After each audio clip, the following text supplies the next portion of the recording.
Irmãos, vamos abrir as nossas Bíblias no livro do profeta Isaías, capítulo 41. Calai-vos perante mim, ó ilhas, e os povos renovem as suas forças. Cheguem-se e então falem. Cheguemo-nos e pleiteemos juntos. Quem suscitou do Oriente aquele a cujos passos segue a vitória? Quem faz que as nações se lhe submetam e que ele calque aos pés os reis? Com sua espada os transforma em pó, com o seu arco em palha, que o vento arrebata. Persegue-os e passa adiante em segurança por uma vereda que seus pés jamais trilharam. Quem fez e executou tudo isso? Aquele que desde o princípio tem chamado as gerações à existência. Eu, o Senhor, o primeiro e com os últimos, eu mesmo. Os países do mar viram isto e temeram, os fins da terra tremeram. Aproximaram-se e vieram. Um ao outro ajudou e ao seu próximo disse: sê forte. Assim o artífice anima ao ourives, e o que alisa com o martelo ao que bate na bigorna, dizendo da soldura: está bem feita. Então com pregos fixa o ídolo, para que não oscile. Mas tu, ó Israel, servo meu, tu, Jacó, a quem elegi, descendente de Abraão, meu amigo, a tu a quem tomei das extremidades da terra, e chamei dos seus cantos mais remotos, e a quem disse: tu és meu servo, e eu te escolhi, e não te rejeitei. Não temas, porque eu sou contigo. Não te assombres, porque eu sou o teu Deus. Eu te fortaleço e te ajudo, e te sustento com a minha destra fiel. Eis que envergonhados e confundidos serão os que estão indignados contra ti. Serão reduzidos a nada, e os que contendem contigo perecerão. Aos que pelejam contra ti buscá-lo-ás, porém não os acharás. Serão reduzidos a nada e a coisa de nenhum valor os que fazem guerra contra ti. Porque eu, o Senhor teu Deus, te tomo pela tua mão direita e te digo: não temas, que eu te ajudo. Amém. Amém. Medo, né? Medo. Como vencê-los? Você se considera uma pessoa corajosa ou medrosa? Medrosa, né? Corajoso a gente sempre se acha, né? A gente sempre se acha. Mas você se acha uma pessoa medrosa?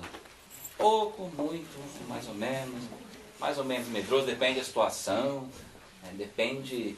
E tem muitos tipos de medos, né? A ciência catalogou quase mais de 200 tipos de medo. Tem gente que tem medo de altura, tem gente que tem medo de barata, tem gente que tem medo do escuro, tem gente que tem medo de multidão, tem gente que tem medo do medo. Tem vários tipos, né? Tem gente que tem medo de gato, tem gente que tem medo de cachorro, tem gente que tem medo de palhaço. A gente morre de medo de palhaço, né? Eu conheci uma pessoa que tinha medo de anão. Eu não sei por quê, porque não é uma coisa que a gente vê sempre, né? Mas a gente tem medo de anão, é verdade. Tem gente que tem... Cada um tem o seu tipo de medo. Tem gente que tem medo da solidão.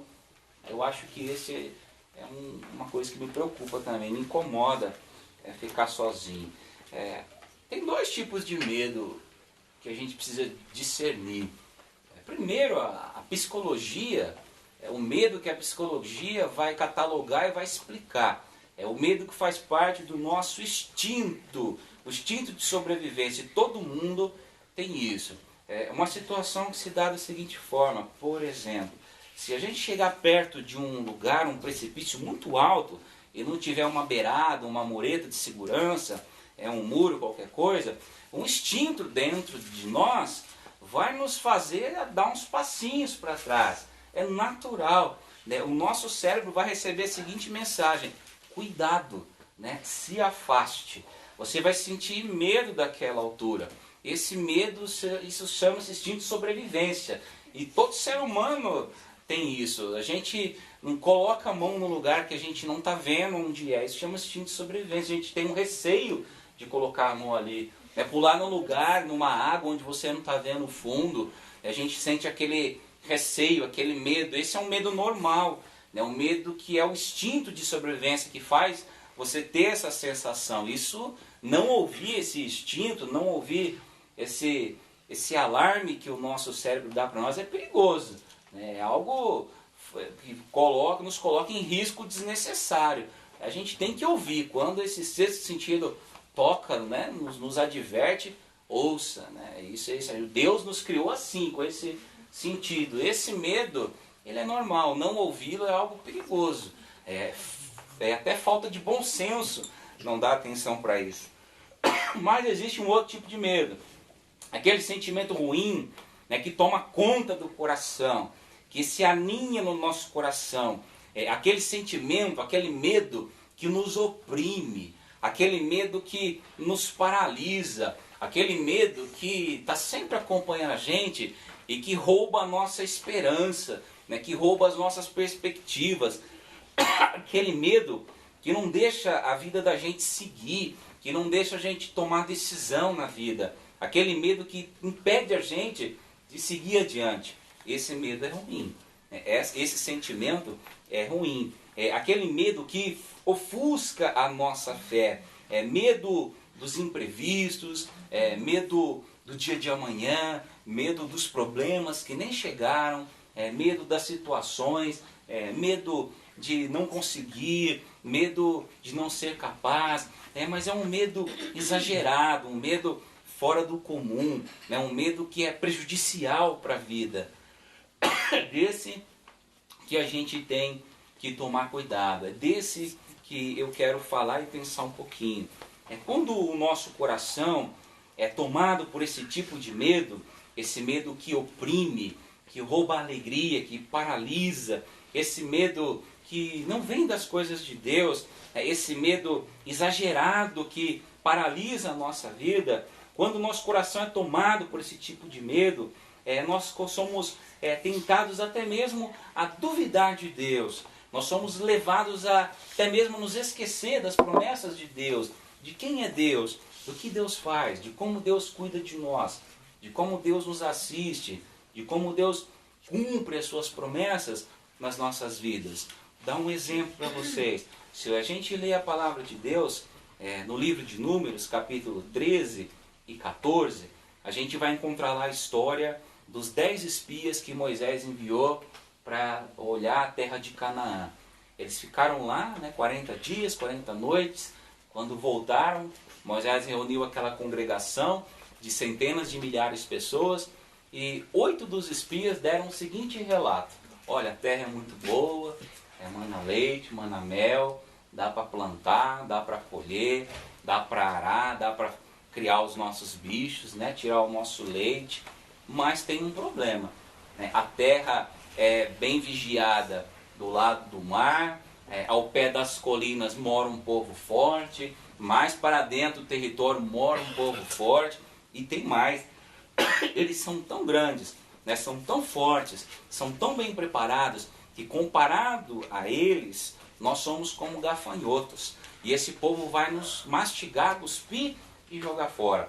Olha o relato do povo. E sabe o que diz a Bíblia?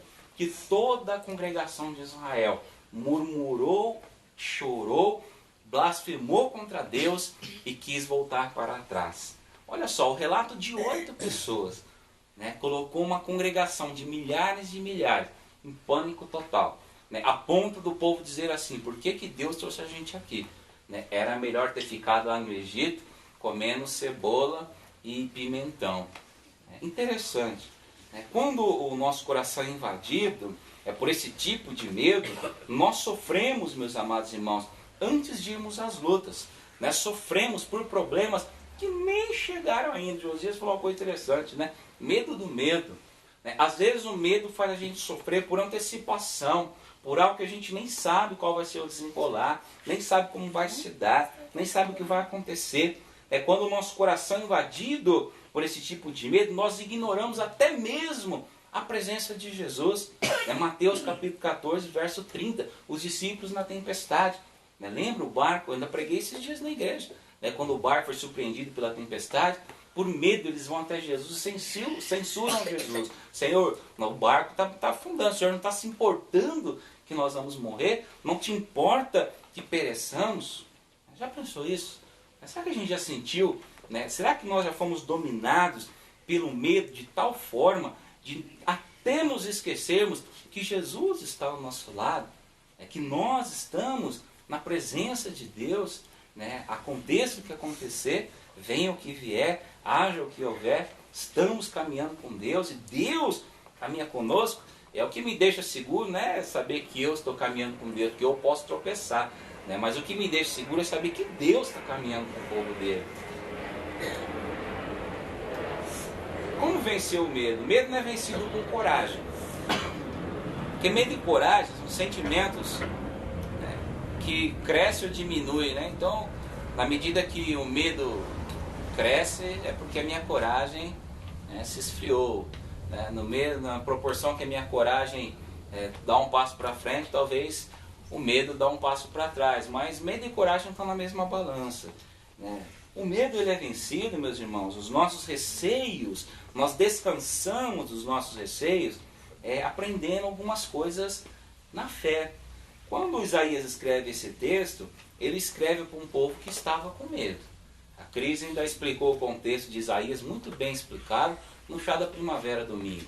Não vou ficar voltando a fita, né? Só basta dizer bem rápido, o povo estava no cativeiro, humilhado, desprovido de direitos, desprovido de vida, de vida social, desprovido de voz. O povo não tinha vez, o povo foi lá para ser escravo, né, para tomar chicotada e obedecer e calar a boca e fazer o que mandava. E quem é escravo, se não obedece ao seu senhor, é punido. O povo foi lá para ser humilhado, para ser castigado. Um povo que não tinha certeza de mais nada, como ia ser o amanhã, o que ia ser da vida deles. Um povo que, se você ler o Salmo 127, se não me falha a memória, um povo que chorava de saudade da sua casa, chorava de saudade da sua pátria. Um povo extremamente oprimido, acuado, um povo sem saber o que ia ser da vida deles.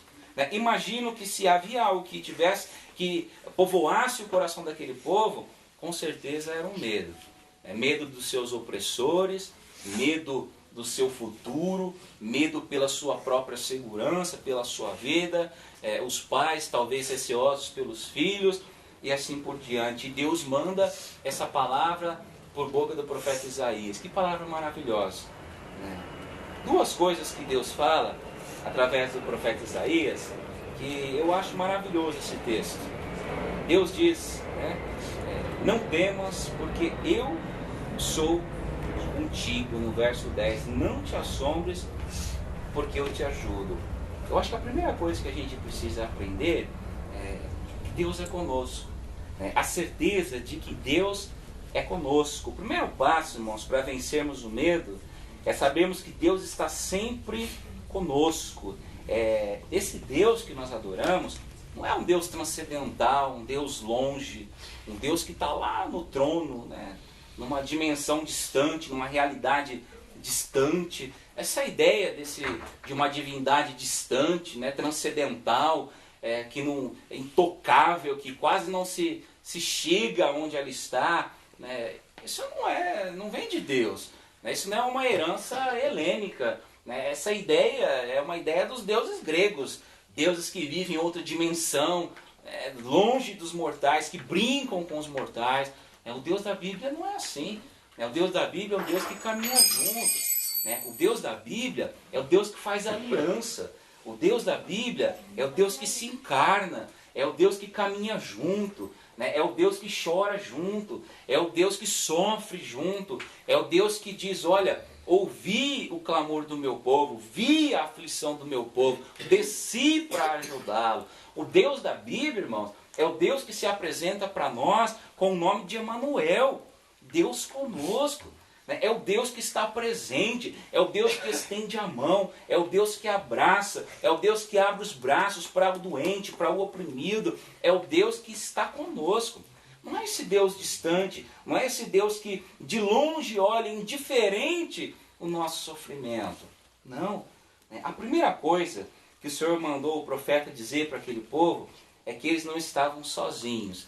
Por mais que a situação fosse adversa, fosse desesperadora, Deus estava presente. Deus estava presente. Interessante, quando nós passamos por momentos de dificuldades, de lutas, né, o primeiro sentimento que toma o nosso coração, repare bem, é o sentimento de solidão. Sempre quando nós nos encontramos num momento de angústia, né, de provação, seja de enfermidade, seja de desemprego, seja o que for, né, problemas familiares, os irmãos já repararam que bate esse sentimento de solidão? Parece que a gente está sozinho, né? Puxa, estou aqui nesse perrengue danado, estamos sozinhos. Não estamos sozinhos. É interessante a gente olhar a história de Jó, né? Esse sentimento, Jó também foi tentado por esse sentimento de solidão. Jó também foi tentado de todas as formas, de todas as maneiras, foi levado a crer, induzido a crer que estava sozinho, que negasse Deus e morresse de uma vez. Jó faz uma declaração tão extraordinária, no capítulo 14, no verso 7, 8 e 9, ele diz assim: porque há esperança para a árvore, pois mesmo cortada ainda se renovará, e não cessarão os seus frutos. Se envelhecer na terra a sua raiz, e no chão seu tronco morrer, ao cheio das águas brotará, e como planta nova florescerá. Jó foi levado a crer que estava sozinho, mas entendeu no decorrer da sua vida que nunca esteve sozinho, né? E faz essa declaração que é maravilhosa, né? Há um outro personagem na Bíblia que também nos dá um exemplo muito importante de que nós nunca podemos esquecer que nós não estamos sozinhos. O profeta Elias. Interessante a gente olhar a vida do profeta Elias. No momento ele vai todo cheio de coragem até o palácio, né? Vai falar com o rei, vai falar com a rainha. Olha que coragem, um homem sozinho. Ele não leva seguranças, não leva exército, vai diante do rei, vai diante da rainha, denuncia o erro, denuncia o pecado, faz o seu papel de profeta, é voz de Deus, boca de Deus. Outro momento, desafia os profetas de Baal, né? Algumas centenas, vence todos eles, mas de repente ele foge. A gente já não vê Elias mais corajoso, né? Convicto, foge, vai para a caverna, entra na caverna, pede para morrer, não quer comer, Deus manda comida, não quer comer, Deus providencia água, não quer beber. E no meio de toda aquela angústia dele, Deus pergunta para ele o que estava acontecendo. Aliás, Deus pergunta 3 vezes. E vocês irmãos lembram a resposta do profeta Elias? A resposta dele é bem interessante. Fala: Senhor, né, queimaram os teus altares, perseguiram os teus profetas e mataram todos, e eu fiquei só. Olha a ideia do sentimento de solidão. E agora querem tirar a minha vida também. 3 vezes ele fala isso para Deus.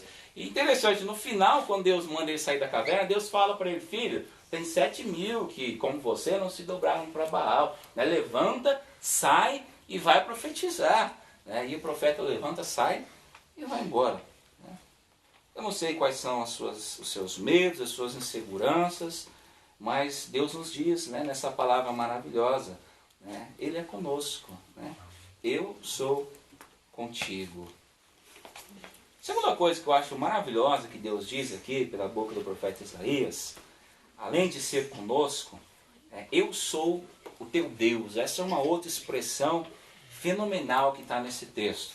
Essa expressão, eu sou o teu Deus, fala de fidelidade, meus irmãos. Além de ser o Deus que está conosco, Ele é um Deus fiel. Essa expressão, eu sou o teu Deus, ela é repetida 2 vezes. Se você prestar atenção, ela está no verso 10 e ela está no verso 13. Deus repete. Essa expressão, eu sou o teu Deus, ela está fazendo alusão direta. As mesmas palavras, os mesmos termos aparecem em Gênesis capítulo 17, verso 7, onde Deus está falando da aliança que Ele fez com Israel. Diz assim: estabelecerei a minha aliança entre mim e ti, e a tua descendência no decurso das gerações, aliança perpétua para ser o teu Deus e o Deus da tua descendência. Olha, não é coincidência que Isaías está usando os mesmos termos. Isaías está propositalmente trazendo à memória dos cativos que Deus tinha uma aliança com eles, que eles podiam botar fé nessa palavra, de que Deus estava presente, de que o cativeiro teria fim, eles seriam assistidos, não seria o fim, não era o fim derradeiro dos cativos, porque Deus tinha estabelecido uma aliança, e Deus não volta atrás na sua palavra. Deus é fiel naquilo que prometeu. Deus é fiel em tudo, aliás, não por nós mesmos, mas porque por Ele mesmo. Eu sou o teu Deus, trazendo a memória daqueles cativos, estavam cheios de medo de que Deus estava ali, porque Ele era fiel. Ainda que o seu povo não tivesse sido fiel e por infidelidade estavam passando pelo cativeiro, Deus era fiel e Ele permanecia fiel. Permanecia, permanece e permanecerá. Em outras palavras, Isaías estava dizendo, fala para o meu povo, eu tenho aliança com eles. Saber que eu sou o teu Deus. Quando nós passamos as nossas dificuldades, nós temos que nos lembrar disso. Deus continua fiel, irmãos. Na pior das tempestades, Deus continua fiel. Na pior das enfermidades, Deus continua fiel. É interessante, Basta a gente ficar um pouquinho doente, a gente já começa a ficar fazendo uns questionamentos. Hoje eu estava lá fazendo a tomografia, eu estava pensando, Senhor amado, o que eu fiz? Eu estava observando, o paciente fazia, saía e ia embora, Saía e ia embora. Eu fiz, a moça falou, fica aí que a médica quer falar com você. Pronto. Falei, meu Deus do céu, devo estar muito doente, estou muito ruim por dentro. Falei, Senhor amado, o que é isso, meu Deus? É um medo, já. E essa médica não saía nunca, viu? Eu falei, pronto, meu Deus, já vai dar o óbito logo.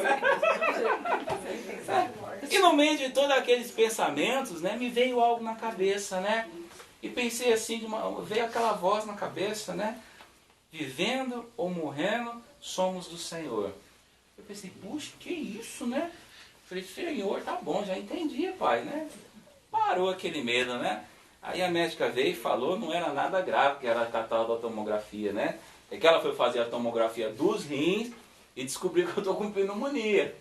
E é isso que ela queria me falar, E eu passando o maior medo lá na antessala, lá, pensando que estava assim, com a doença terrível, Nós precisamos lembrar, Precisamos cuidar, Precisamos lembrar que a gente, na pior das provações, Deus continua fiel, Podemos tropeçar e cair, mas não ficamos prostrados, porque Deus é fiel. E Ele promete nos dar amparo, Podemos chorar, mas a alegria vem pela manhã, porque Deus é fiel. Podemos passar frio, fome, perigo, dor, aflição, mas nada disso pode separar a gente do amor de Deus derramado em Cristo Jesus. Porque o Deus que promete isso é fiel. Posso ser afligido, perseguido, atribulado, mas nunca derrotado e exterminado. Porque o Deus que promete isso é fiel. Podemos passar por angústias, perseguições. O nosso inimigo pode rugir ao derredor como um leão, mas nós somos protegidos, porque o Deus que está conosco é Deus fiel. Você já reparou que diante das adversidades da vida, nós nos apavoramos muitas vezes como se o Senhor fosse claudicar, caducar, falhar nas suas promessas? Deus não falha, Deus não muda, Ele continua fiel. Nós é que, como eu falei lá no começo, temos medo do medo. Aí a gente sofre por antecipação. Sofre igual o pastor sofrendo na sala hoje, Ai meu Deus, ai Senhor, ainda bem que a médica saiu logo, Não temas, eu sou contigo, eu te ajudo, eu sou o teu Deus, te tomo pela tua mão direita. Interessante, como é o agir de Deus. Deus usa alguns verbos aqui, alguns termos tão bonitos. Não temas porque eu sou contigo, não te assombres porque eu sou o Senhor teu Deus. Eu te fortaleço, eu te ajudo, eu te sustento com a minha destra fiel. O trabalho do servo de Deus é descansar. É Deus quem sustenta, é Deus quem ajuda, é Deus quem fortalece, é Deus quem faz as transformações. O nosso trabalho, como diz o corinho antigo, para não atrapalhar o agir de Deus, é descansar em Deus. Então que nós possamos tomar essa palavra como uma palavra de ânimo, de encorajamento. Seja qual forem os nossos medos, nós podemos descansar no Senhor. Seja qual forem as nossas preocupações, podemos depositá-las aos pés desse Deus maravilhoso, que cuida de nós, que não claudica, não manca, não falha, não muda, mas que continua fiel, continua zeloso. O cativeiro desse povo durou exatamente os anos que Deus havia pré-anunciado que iriam durar. Demorou um pouquinho, né? Eles ficaram 70 anos lá no cativeiro, mas Deus cumpriu a sua promessa e levou aquele povo embora de lá, né, para um recomeço, para uma transformação. A história da salvação seguiu, né? Deus cumpriu as suas promessas, está cumprindo e há de cumpri-las. Que Deus possa nos ajudar a descansar no Senhor. E seja qual for o seu medo, irmão, irmã, coloque ele nas mãos de Deus, para que Deus te fortaleça em nome de Jesus. Amém? Amém. Amém.